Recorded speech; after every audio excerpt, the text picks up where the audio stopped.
Crimewatch, the courageous woman who fought back against a vicious sex attacker. I actually thought I was going to die. I just kept thinking, oh God, this is it. And just kept thinking of my little girl without her mum. And that's when I tried to go for him and thought, no, this is not fair. The entire attack was caught on camera. Tell us tonight, who is this man?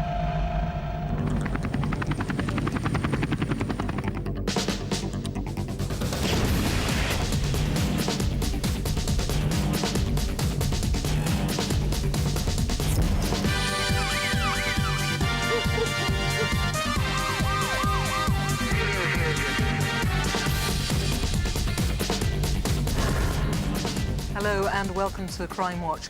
The woman you saw there has, exceptionally, decided to waive her anonymity. Her story in just a moment. Before that, here's a look at some of the other cases that are coming up on tonight's show. We've got detectives here in the studio just ready to take your call.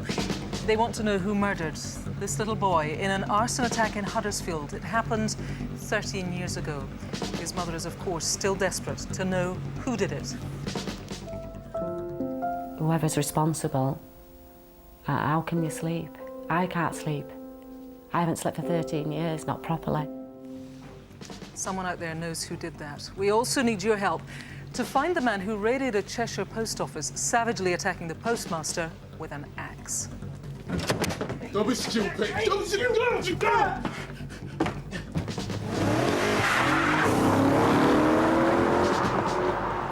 And Rav's here. Who's on your wanted board tonight, Rav? Well, take a look at this lot. Some of them are wanted for fraud, GBH and even murder. If you recognise any of them, get in touch. And Matthew, what have you got for us? Well, we have the remarkable inside story of how Scotland Yard's flying squad put a stop to one of the UK's biggest ever heists, all because of a map drawn on the side of a van. There's no doubt in my mind that this would have dwarfed the Great Train robbery and the Brinksmack robbery put together. They nearly got their hands on £80 million in cash and gold. Find out how the police spent months tracking the suspects before dramatically catching them red-handed. Back in April, a young mother was sexually assaulted and brutally beaten on her doorstep in Hayes in Middlesex. Unfortunately, victims of sex attacks often feel just too scared to come forward, which is why this woman tonight, Vicky, is extraordinarily brave. Not only is she speaking out about her ordeal, but she's also chosen to waive her legal right to anonymity. She is doing everything she possibly can to try to catch this man. Can you help her? Hello, police emergency? Yeah, can I have the police? Okay, what's happening there? There's some bloke outside. How's supposed to beat me to an absolute pulp and just tried to rape me? I'm going to send police straight out to you. What's your name, please? Vicky.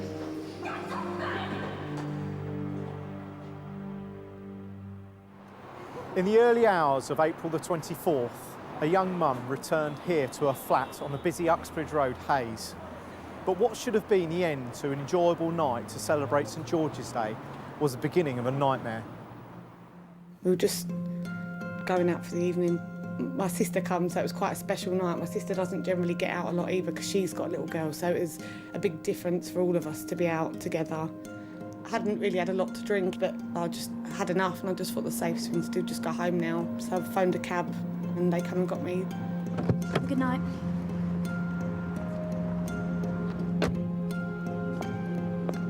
I see two blokes standing there, but they were just talking to each other. They wasn't loud, I wasn't causing any hassle, so I just carried on. And as I got to the doorway, I just turned around to face out onto the road and have a cigarette. Okay.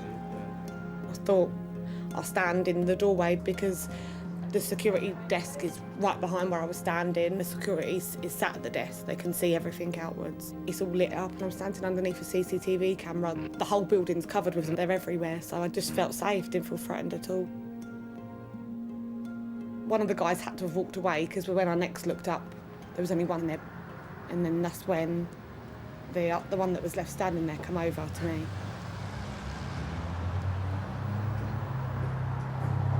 I want sex. Sure you do. Give me sex. Where can I get some? Excuse me. Can you leave me alone, please? Where can I get some? At first, I didn't really hear what he was saying. He had quite a strong accent.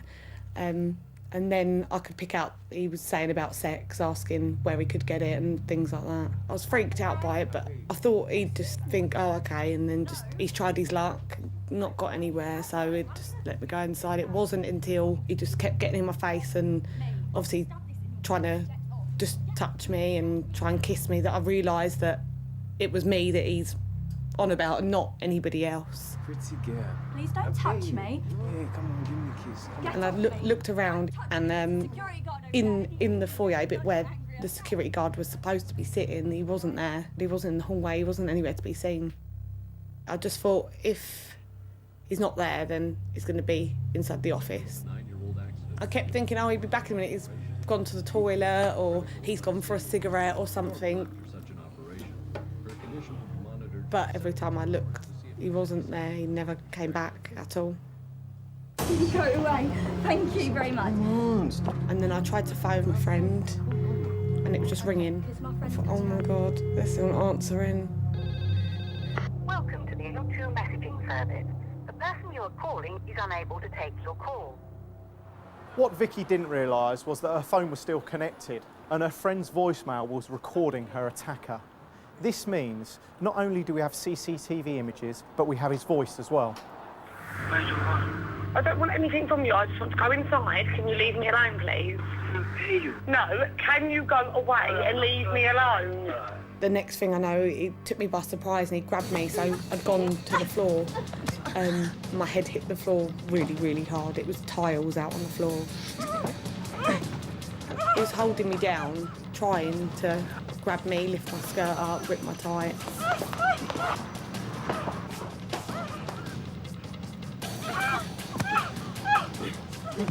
I actually thought I was going to die. I just kept thinking, oh God, this is it. And just kept thinking of my little girl without her mum.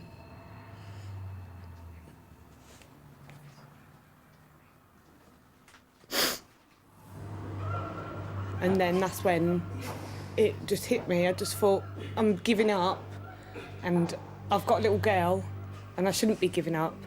And that's when I tried to go for him and thought, no, this is not fair. And then as I went for him, that's what startled him as well. And that's when he jumped up and ran away.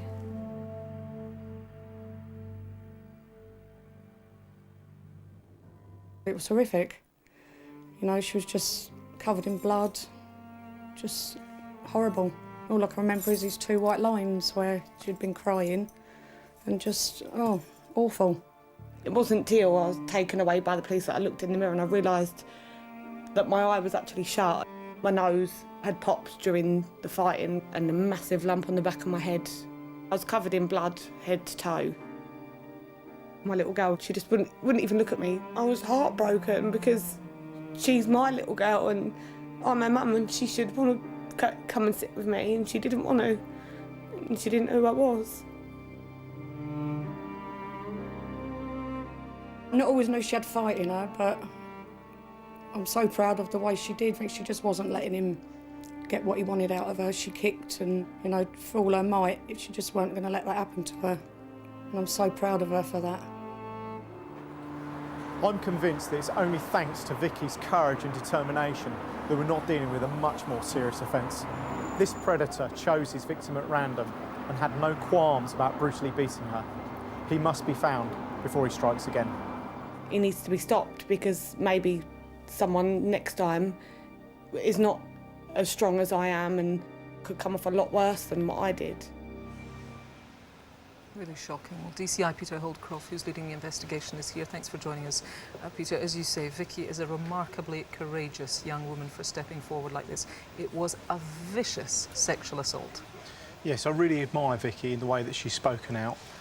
She comes across very strong in the video, but I can assure you this attack has left both her and her family really traumatised.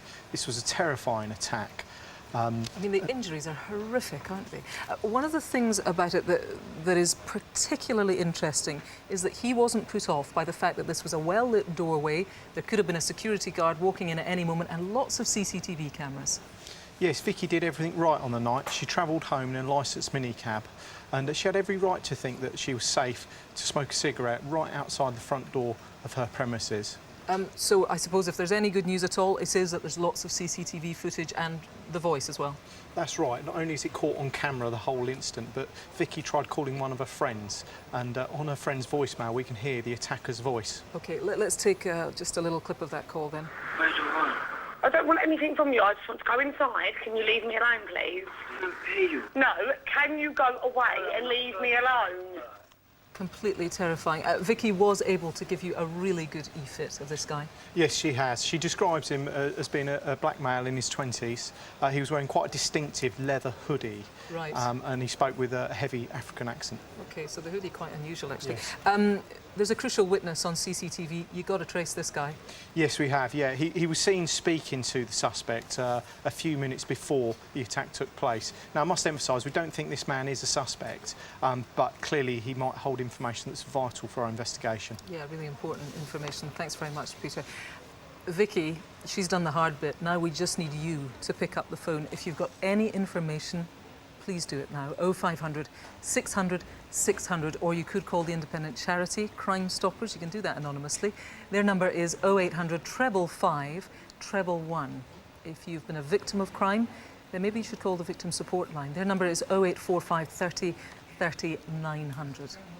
Now it's over to Rav with his first batch of wanted faces. And my number one tonight is Isra Ali. Here he is. He's wanted in connection with the murder of Waqar Ahmed Shah, who was killed in April in Glasgow. Ali uses several aliases, including Mohammed Isra, and has links throughout the UK and Pakistan. He's considered dangerous, though, so if you see him, steer clear and just call 999 immediately. Next is Balakrishnan Kamalanchuran, and he's wanted for assaulting a man in Southwark, South East London. He's just 18 years old, originally from Sri Lanka, and has lived in Nottingham, Leicestershire and the Thames Valley area. 3 over here is James Crookshank Boys, also known as Jimmy. He's charged with 4 rapes and 13 counts of indecently assaulting young girls whilst working at a children's home in Sussex in the 80s and 90s. Now, this photo was taken 10 years ago, so he's probably aged a bit since. He's originally from Dumfries in Scotland and has links to Kent, and would struggle to see in a crowd because he's only 5'4" with size 4 feet. Now, there's nothing saintly about my number 4, Richard Pope. He's wanted for his involvement in boiler room scams, which have seen over 2,000 victims lose over 80 million quid. For some, that's their entire life savings gone. Pope has connections to St Albans and Harpenden and was last known to be hiding out in Spain. So, do you know where Pope or any of the others are hiding tonight? If you do, pick up the phone now, 0500 600 600, or you can text us 63399, type crime space and then your message. It's really important to leave that space, remember, or your message won't get through. And you can also have another look at these mugshots online, bbc.co.uk/Crimewatch. And remember, all of our wanted faces will stay on the website until they're caught. For some, the 2nd of May 1997 was a momentous day in British politics as Tony Blair led Labour to victory, so ending 18 years of Conservative government. Well, that very same day, a young boy was celebrating his aunt's birthday at a party that was in Huddersfield. For that family, it was a day that would end in disaster.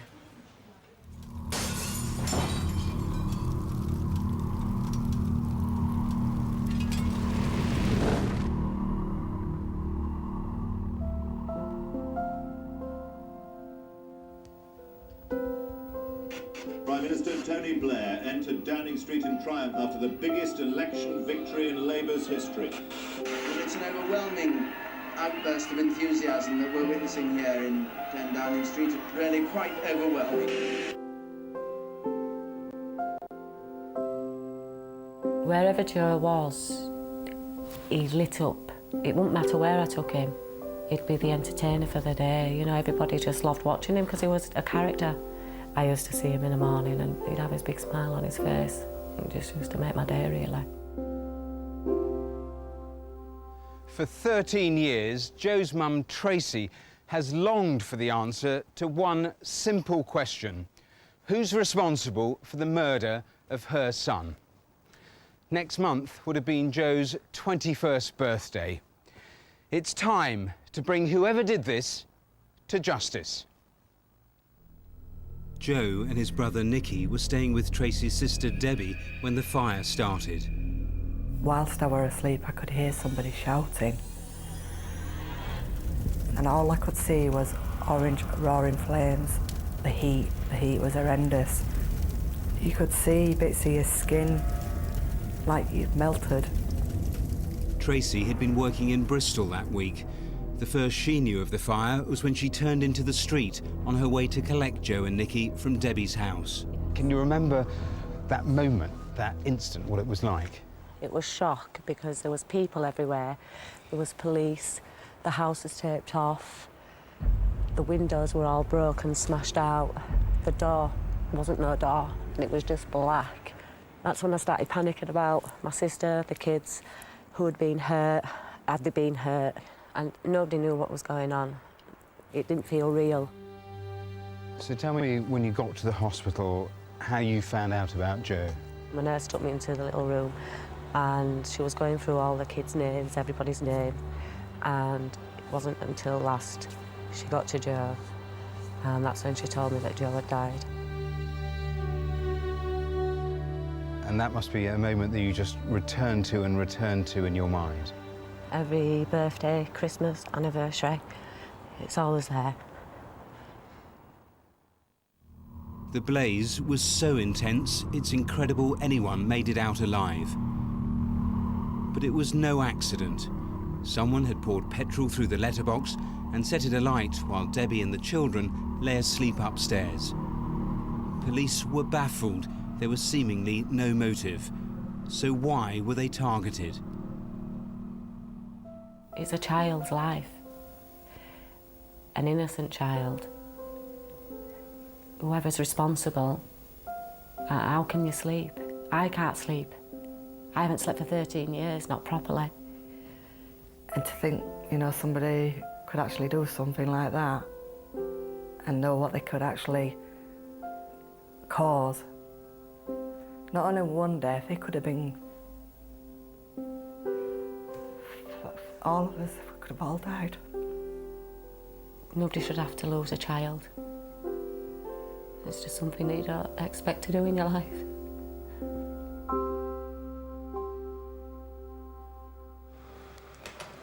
Break your heart, wouldn't it? Detective Superintendent David Pervin is with me now. He is leading the investigation. The petrol, the middle of the night. I mean, the ultimate harm was trying to be done here. It was done. Do you know why this family were targeted? The key aspect in any homicide investigation is to establish motive. In this case, we looked at every aspect of the McCafferty's life and those connected with them, but we weren't able to establish any reason at all why they should be attacked. So who is it then? It's confusing this. Who is it you're appealing to tonight? Well, first and foremost, I want to appeal to the person who did this. You have had Joe's blood on your hands now for 13 years.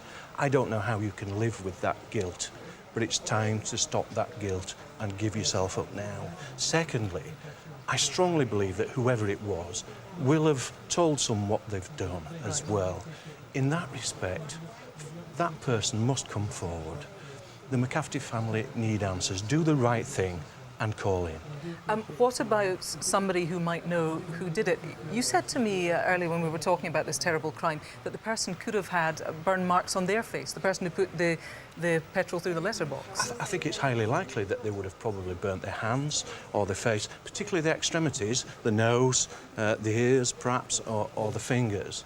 And what we did at the time, we checked all the hospitals. Nobody presented at hospital with burns, so perhaps whoever did this treated themselves or they got some help.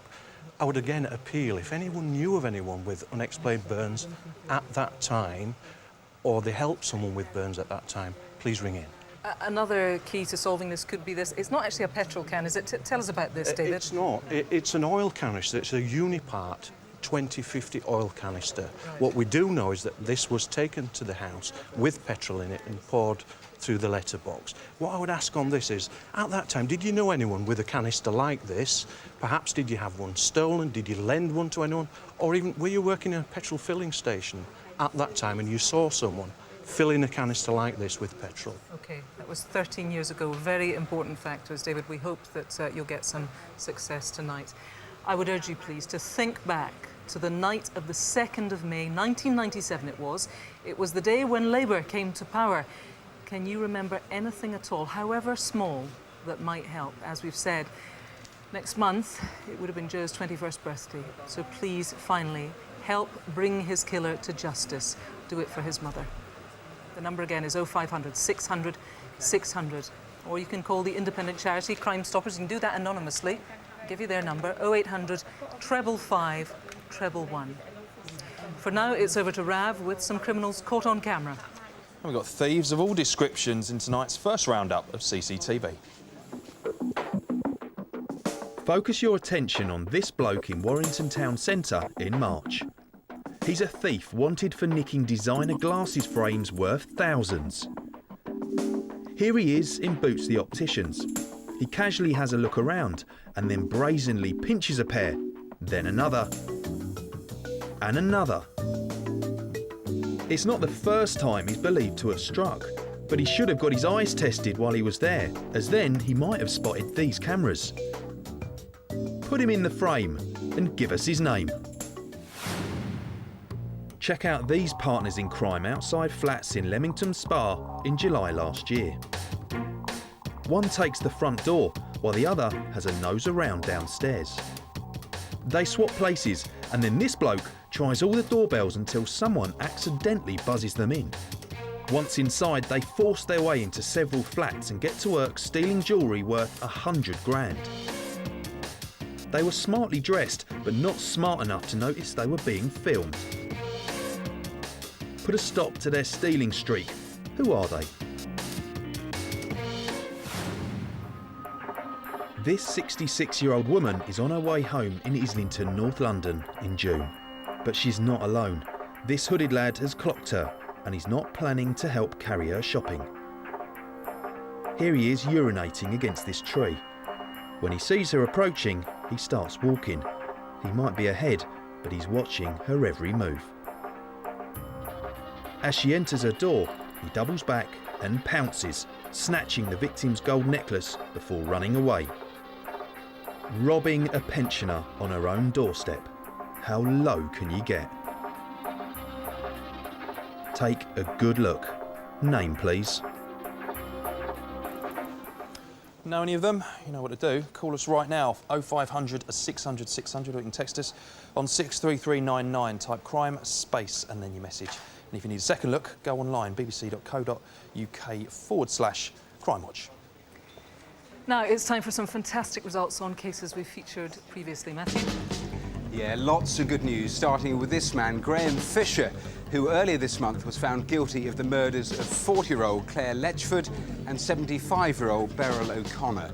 The women were partially strangled and then burnt alive in their Hastings flats just days apart in January 1998. They'd both been Fisher's neighbours. Fisher also admitted to attempting to rape and murder a Czech student in a train toilet in the same year. Well, all three cases were featured on Crimewatch more than a decade ago, but at the time, we had no idea the same man was responsible. Well, 37-year-old Fisher was already a patient at Broadmoor High Security Hospital, where following the reopening of the case, he confessed to his psychiatrist. He's also been convicted of 2 further rapes and has now been sentenced to 21 years. Now, in June, we showed you this. It's CCTV of 2 men attempting to rob a bank in Ealing, West London. They were armed with a Mac-10 machine gun, but thankfully didn't use it and were forced to flee empty-handed. Well, thanks to your calls, the men were identified as Usman Mukhtar and Yusuf Yusuf. They both pleaded guilty to attempted robbery and possession of a firearm and will be sentenced at the beginning of next month. Great stuff. Your calls really do count, you know. Now, these detectives just behind me are looking for a violent robber who attacked a 57-year-old postmaster in Cheshire. It happened back in June. When the victim fought back, the intruder set about him with an axe. We need your help to catch the man who did this.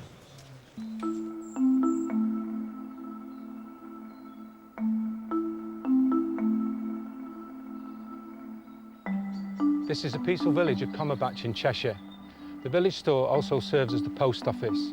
For the last 19 years, has been home to the family that runs it.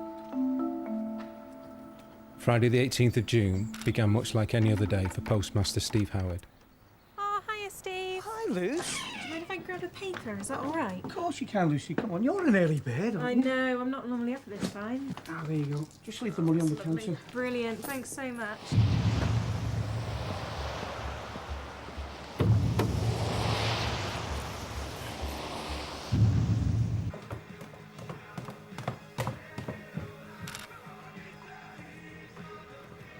Hi. Hi, love. Right, I'm off. Don't be messing up the display. Kiss. Have you got your lunch money? Yeah, I've got it. Okay.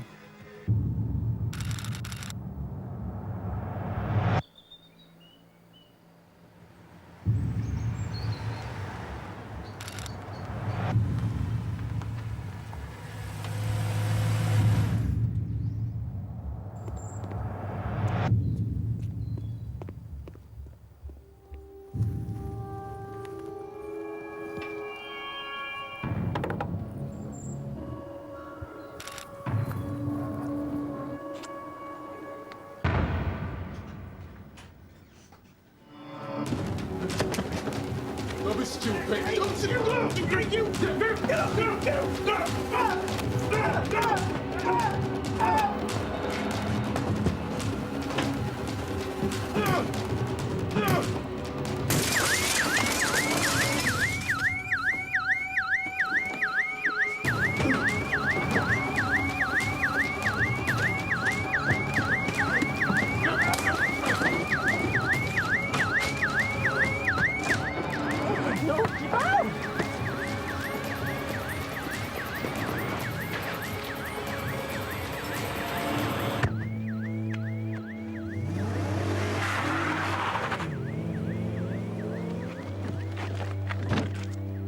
I've been attacked with an axe. You've been attacked. Hello?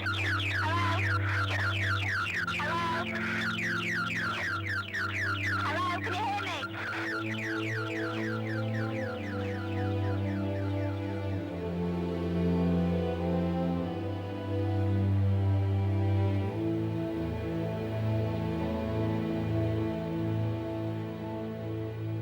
Stephen had been struck several times to the head with an axe.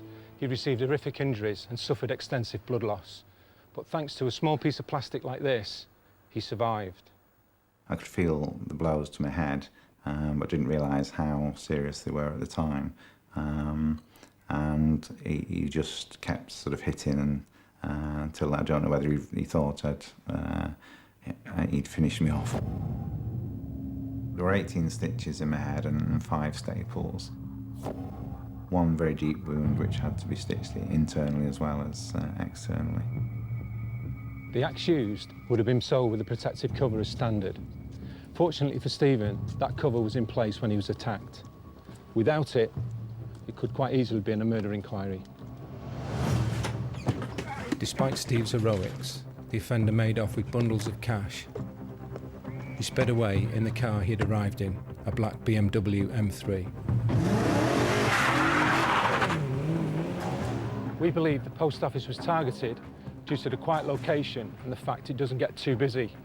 What the offender didn't take into account was that in a close community like Cumberbatch, a stranger driving a sports car at 100 miles an hour doesn't go unnoticed.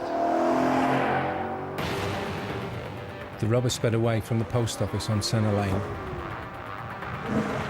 turning left onto Warrington Road, then right onto Budworth Lane. His escape was nothing short of reckless.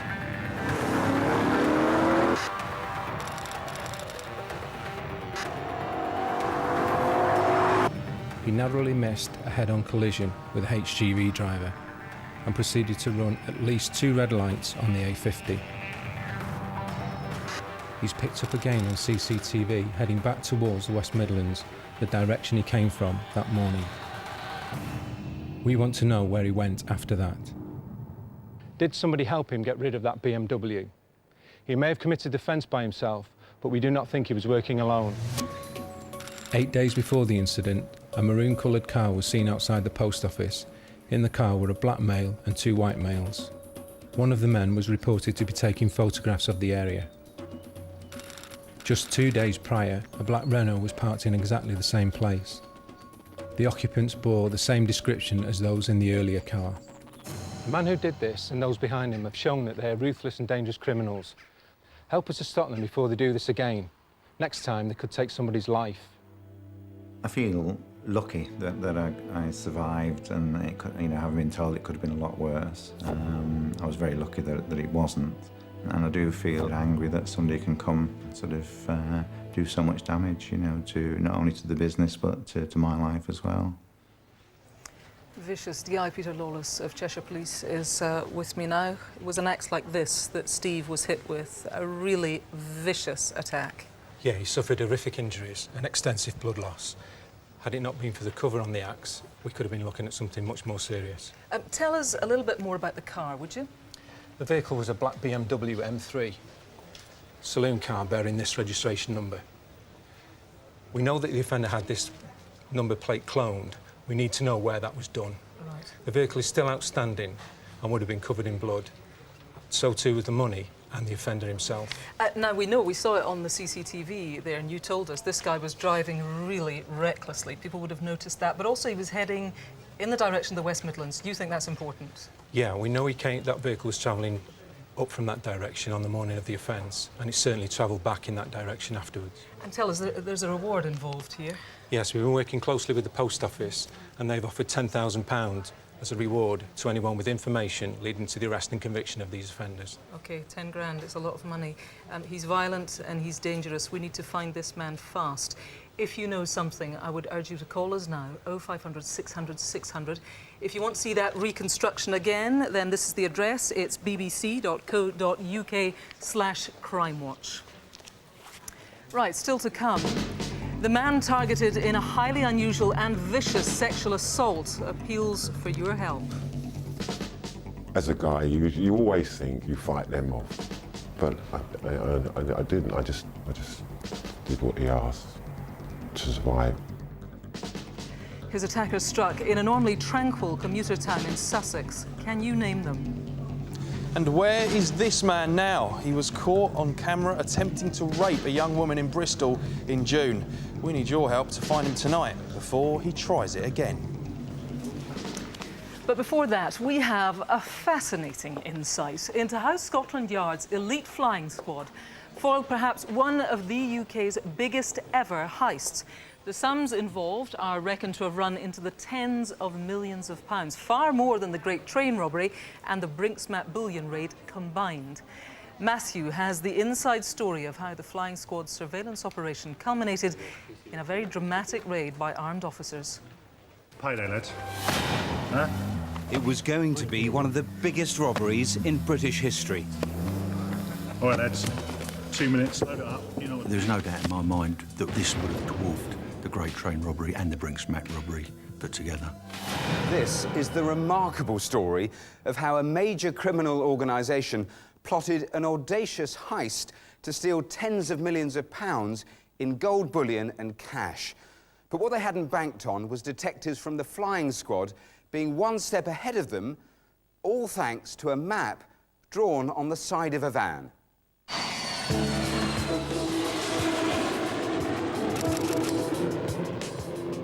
In 2002, there was a serious epidemic of armed criminality in and around Heathrow Airport.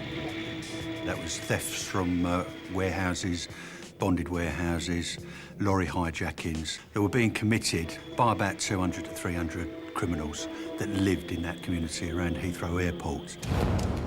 To catch the ringleaders, Scotland Yard's elite flying squad needed information. The first big breakthrough was when a baggage handler was arrested and came forward as a supergrasp. Well, the guys you need to be looking for, they all live in the Stanwell area, so they know the airport like the back of their hand. It's all very well. What we need is names. The key name that came through from the information he provided was a man by the name of John Beach. John Beach is the guy you need to be looking for. Beach worked as a van driver in Stanwell, near Heathrow. We decided to put him under close surveillance to see what both he and his associates were doing. It was imperative to identify his network and then to piece together what it is they're planning to commit.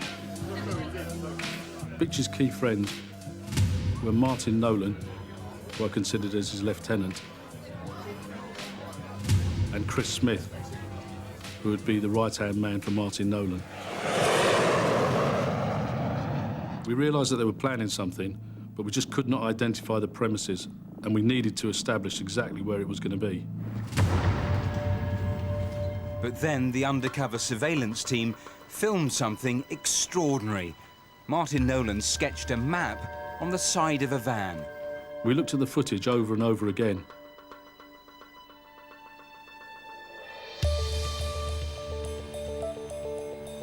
There's the roundabout. Yeah, it looks just the same as the map. And then suddenly realised that it was actually the routes around the Swissport depot. Swissport it is. It was a tremendous feeling.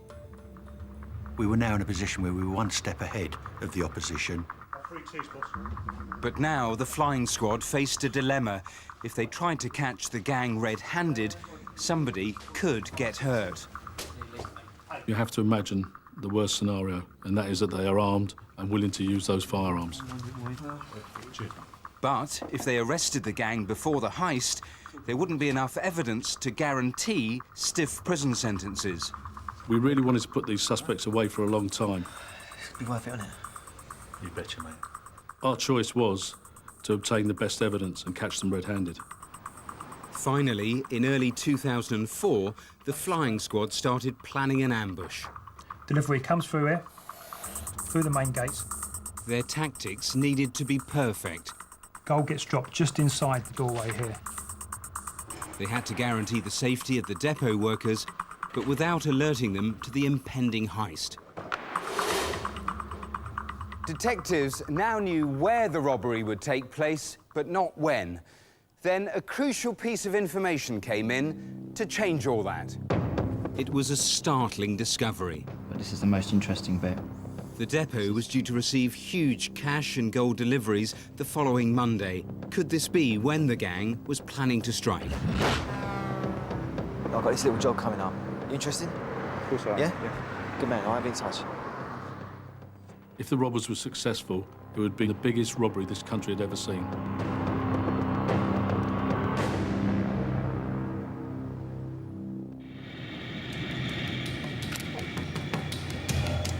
On the morning of the 17th of May, we had over 100 officers deployed in and around Heathrow Airport.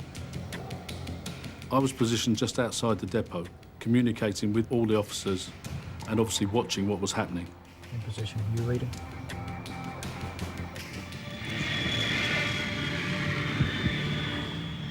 By 9 a.m, the cash had been delivered to the warehouse and the security van carrying more than 3 tons of gold was on the way. But one thing remained a mystery. Just how was the gang going to carry out the crime? As police waited, the arrival of a white van looked perfectly innocent. But unknown to them, the driver used forged paperwork to pass through security. Hey there, boys. And in the back... You ready for this, yeah? ...were Chris Smith and his hired muscle. The robbers were in the car park in their van. What they didn't know was just meters away, in another van, was my team of armed officers. The irony was that neither of them knew either were there.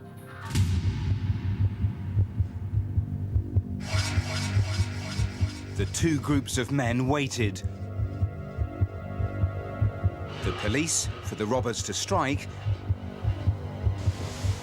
the robbers for the gold to be unloaded. All right, boys, this is it. Odds on, come on.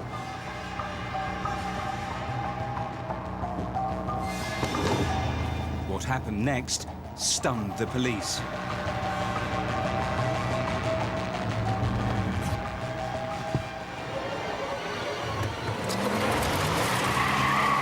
First we knew on the day that we were game on is when the villains reversed their van through the shutters into the warehouse. Immediately, the robbers got out from the back of the van. That's it! Come on, check it up! Get to that! Over there! Get the gold! Get the van! Get in the base straight away! Yeah! That's it! Go! Come on! Some of them went straight for the gold and started to load it onto the van. Now, come on! Others went into the vault area where they threatened the custodian. Where are the cash bags? You heard him! Open the door! Do it now! You're wasting my time! To get his keys, to get to the cash. I realised that this was it. Attack, attack, attack! Go, go, go! We immediately deployed the firearms officers. And that is when speed, stealth and surprise wins the day. Hurry up, come on! At that stage, most of the staff were in a state of shock. Let's go, let's go! The overriding objective is to dominate, control and arrest them. Police, get down!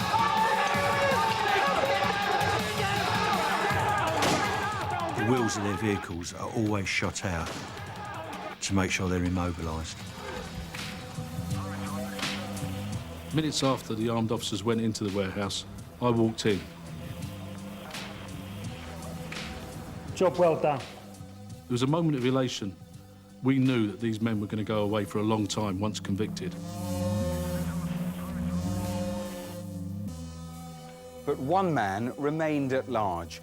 John Beach, the gang's leader, had tried to keep his hands clean by not taking part in the heist itself. But the net around him was tightening. Hello? What? Shortly after the robbery, John Beach was seen to get a phone call. What, ambush? He appeared angry and agitated. Don't phone me on this phone, all right? Yeah? We believe he got a call from another gang member telling him his whole plan had been ruined. Convinced he'd played a significant part in the robbery, Beach was later arrested and found guilty at trial. He and his associates were jailed for a total of 83 years. With the gang locked up, the impact on crime in the area was immediate. Following the arrest of the gang, crime around Heathrow Airport was reduced by about 80%. It really was a high-profile success story. Tremendously satisfying. And all because of a map sketched on the side of a van. Extraordinary. A pretty ambitious trap that the police set. Yeah, a real high-risk strategy, waiting for the gang to make their move. I know commanders agonised over that decision, but they'd swamped the area. They'd staked out the whole route the gold would take from the airport to the depot, because, of course, they didn't know where exactly the hit would be made. But the plan worked. I mean, this was the front page of the Mirror the next day. I remember that. Look at that, caught red-handed. This one of the gang in front of a mountain of gold, but for police there had been no room for error, no margin for error here. Yeah, I mean, you say a mountain of gold, really big bucks here we're talking about. Yeah, 40 million in gold bullion, up to 40 million in cash, so absolutely massive. But these were career criminals. Beach, the mastermind here, he'd pulled off another heist at Heathrow 2 years earlier. In that raid, he'd got airside on the tarmac. Currency had been taken off a plane. They got away with $6.5 million. That money has never been traced, but Heathrow was his patch, you see.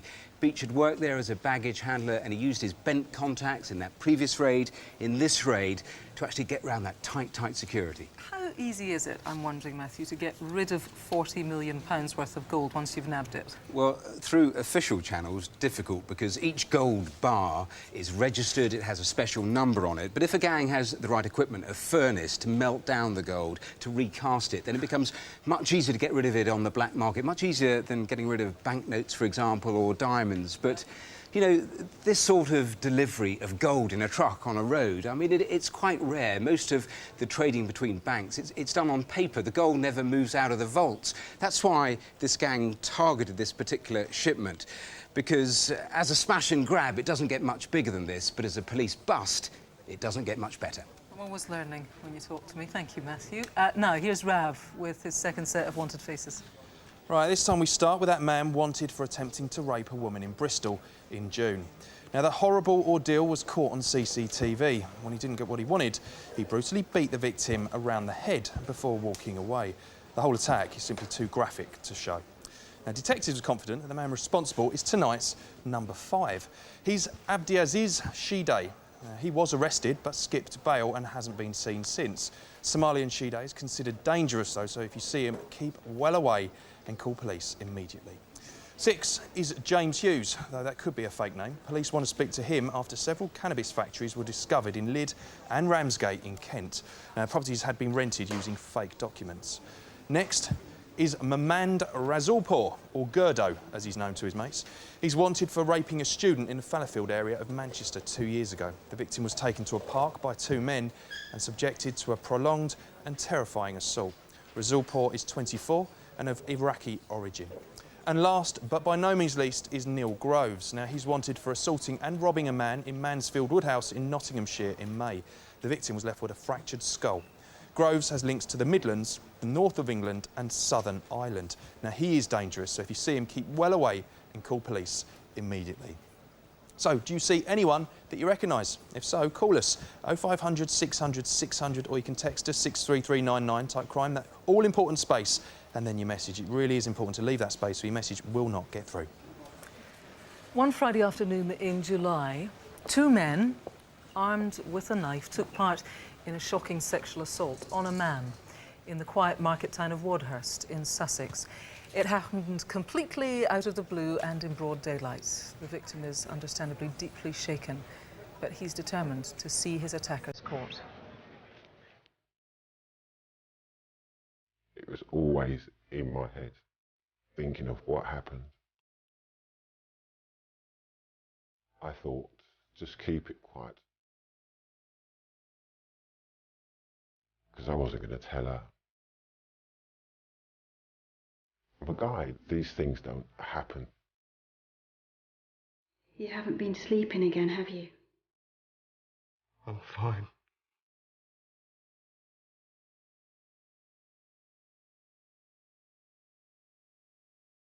You're gonna have to go to the police. I know.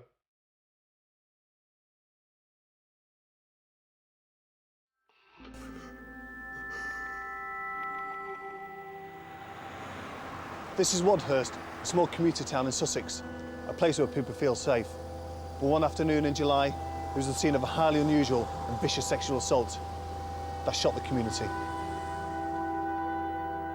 Wadhurst, it's a really nice place, friendly.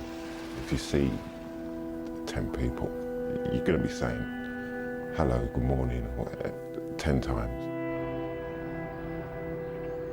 It was Friday afternoon. I thought I'd walk up there, it was a nice enough day. Past the Shell garage. Phoned my wife on the way. Hi, what do you want for tea? I'll see you in a minute. Bye. I went into the local newsagent, got the bits for tea, then I continued through the mile pit, which is a private road.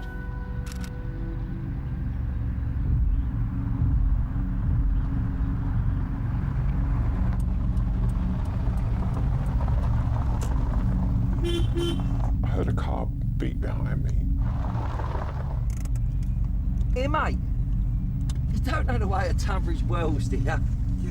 What you need to do? While I was giving directions, the passenger got out. Hey, mate. You got a lighter? Yeah. He just looked at the driver and said, he looks like one of them black girls. Sorry?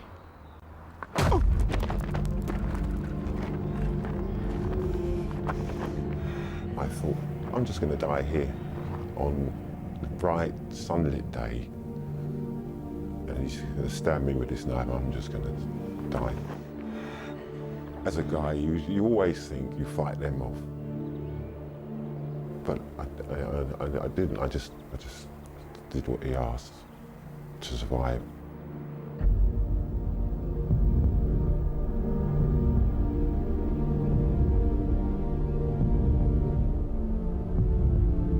Who would subject a middle-aged man to such a shocking ordeal? Why choose Wadhurst? Had they come here with this in mind? Crucially, we need to know where they went next. Oi! Oi!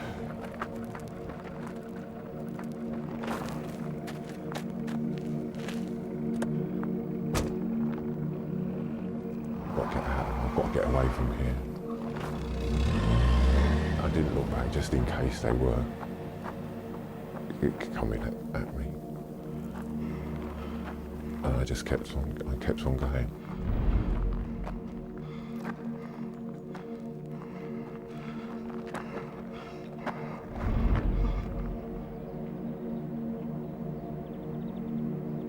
The men who did this might have thought that their victim would keep quiet, but he's an exceptionally brave individual and has come forward in the hope that they are caught. Now we need your help to find them before they strike again. I wanted to hide it, but every night from the attack got gradually worse. It's almost the last thought as I go to sleep, and it's definitely the first thought as my alarm goes off. That's the first thing in my head. They might get worse. They might want to do something more violent, just more hurtful. It could be an old woman, it could be another guy, it could be a child. These two guys, just scum. Well, DI Rob Moreland, who you saw in the film, is with me now. A very unusual attack, made all the more unusual because it happened in broad daylight. Yeah, this is a highly unusual, vicious sexual assault that occurred in the middle of the day, and we are appealing for witnesses to come forward. The audacity of these men to attack a middle-aged man in the middle of the day by daylight is just truly astonishing. You've got really good and detailed descriptions. Take us through the descriptions. Yeah, we do. The driver is aged 50 to 55. He's a white male, of quite large build. He's got gelled, dark, sweat-back hair. He's got dark bags under his eyes, and he's wearing a dark T-shirt with a prominent American flag on the sleeve. OK, and what about the attacker himself? Yeah, the attacker's also a white male. He's aged between 18 and 25 years of age. He's got shaved hair at the sides, light brown blonde hair. He's got very sad-looking eyes, downward turned, and he's got a prominent bridge to his nose. He's got a thin mouth with gappy teeth, and he's wearing a yellow hooded top with grey tracksuit bottoms and white trainers. OK, so great descriptions of them, highly detailed. Also, some interesting facts on this. Yeah, we believe the vehicle that we're looking for is a dark blue metallic two-door Volkswagen Polo, possibly the Mark II. What's interesting about this vehicle is that it's got a beige interior, not the usual black. We need to link this vehicle to these offenders, and they're very keen to speak to anyone who's seen this vehicle on the day or indeed since. Now, given that this attack happened to a man and there can be particular problems related to people coming forward with this kind of attack, there could be other victims out there. Yeah, that's right, and nobody should suffer in silence. The victim has been extremely brave in coming forward to us, and if there are any victims out there, I need them to be inspired by the victim's bravery and come forward and speak to us to stop these extremely dangerous individuals. There could be men who are other victims, but also these two you think could strike again, and it could be anyone at all. Well, we can't say that this is sexually motivated, and we can't say that it's racially motivated either. We don't know that the next victim could be a man, a woman, or even a child, and we need anyone to come forward so we can stop them. We certainly do, Rob. Thanks for joining us. We need to catch these men before they do it again. If you've got any information, I would urge you to call us right now. Let me give you the number. There it is, 0500 600 600. And if you've been a victim of crime, there is the victim support line for help. They're on 0845 30 30 900. Now it's over to Rav with more criminals that have been caught on camera. Yep, and this time we begin with a couple of brazen bank robbers. Two men smashing their way into a bank in Cosham, Hampshire, back in January. They're armed with a sledgehammer and wearing forensic suits to cover their tracks, but I'm not sure one size fits all. And that isn't the only thing not to fit this rotund robber. His mask slipped off as well. Whoops! They got away with thousands and must be stopped before they have another crack. There's a £5 grand reward if you can help convict who's responsible. Names, please. Funky Mojo's nightclub in South Woodford, Essex, last November. The champagne is flowing in the VIP area, but the only very important thing about this bloke is that we find him tonight. When a fellow clubber knocks into him, things turn very nasty indeed. He pulls out a knife and stabs the victim in the stomach before running away. At first, the victim didn't realise he'd been hurt, but seconds later, he collapsed on the dance floor. Luckily, he survived. This thug lashed out without thinking and must be stopped. Take a good look. Police think this is a tattoo on his neck. Who is he? If you know anyone, you know what to do. 0500 600 600, or you can text us on 63399. Type crime, space, and then your message. Yeah, please do get in touch. Now, Rav and Matthew have got some more good news on cases that you've already helped us with. Remember this bloke? He was caught on CCTV using fake bank drafts to dupe eBay sellers out of expensive watches. Lots of you called in and named him as this man, 27-year-old Christopher Walker. He's now been given a 6-month suspended sentence and ordered to carry out a year's worth of community service. And finally, last month we asked for your help following one of the most shocking, violent burglaries we've ever come across. Where's the safe? This is serious! Not a safe, I swear! You have a house like this without a safe! Listen, I've got an iron and I'll plug it in! No! Where is the safe? No, there is no safe! There's nothing. There's nothing we've told you. What you see is what we've got. Shut up! We need the money.